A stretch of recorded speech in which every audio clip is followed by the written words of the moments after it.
ಮರಗಳಲ್ಲಿ ಹಾದು ಹೋಗಿರುವ ವಿದ್ಯುತ್ ತಂತಿಗಳು, ಗಾಳಿಗೆ ಪದೇ ಪದೇ ಕಟ್ಟಾಗಿ ನೆಲಕ್ಕೆ ಬೀಳುವ ವಿದ್ಯುತ್ ವೈರ್, ವಿದ್ಯುತ್ ಅವಘಡದ ಭೀತಿಯಲ್ಲಿ ನಿವಾಸಿಗಳು. ಹೌದು, ಇದು ಯಾವುದೇ ಕುಗ್ರಾಮದ ಅಥವಾ ಹಳ್ಳಿಯ ಕಥೆಯಲ್ಲ.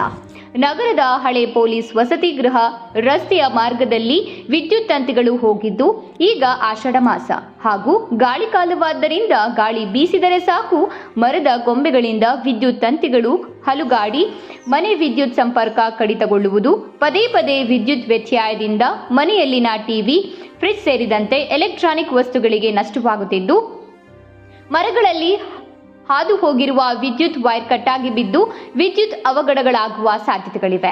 ಈಗಾಗಲೇ ಹಲವು ಕಡೆ ವಿದ್ಯುತ್ ಅವಘಡದಿಂದ ಮೃತಪಟ್ಟ ಘಟನೆಗಳಿವೆ.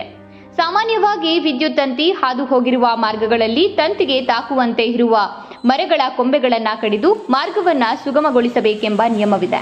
ಆದರೆ ನಗರದಲ್ಲೇ ಮರಗಳಲ್ಲಿ ಹಾದು ಹೋಗಿರುವ ವಿದ್ಯುತ್ ತಂತಿಗೆ ತಾಗುವ ಕೊಂಬೆಗಳನ್ನು ಮಾತ್ರ ಬೆಸ್ಕಾಂ ಇಲಾಖೆ ತೆರವುಗೊಳಿಸಲು ಮುಂದಾಗುತ್ತಿಲ್ಲ ಎಂಬುದು ಸಾರ್ವಜನಿಕರ ಪ್ರಶ್ನೆಯಾಗಿದೆ. ಹೀಗಾದರೂ ಸಂಬಂಧಪಟ್ಟ ಅಧಿಕಾರಿಗಳು ಮರದಲ್ಲಿ ಹಾದು ಹೋಗಿರುವ ವಿದ್ಯುತ್ ತಂತಿಗೆ ತಾಕುವ ಕೊಂಬೆಗಳನ್ನು ತೆರವುಗೊಳಿಸುವರೇ ಕಾದು ನೋಡಬೇಕಾಗಿದೆ.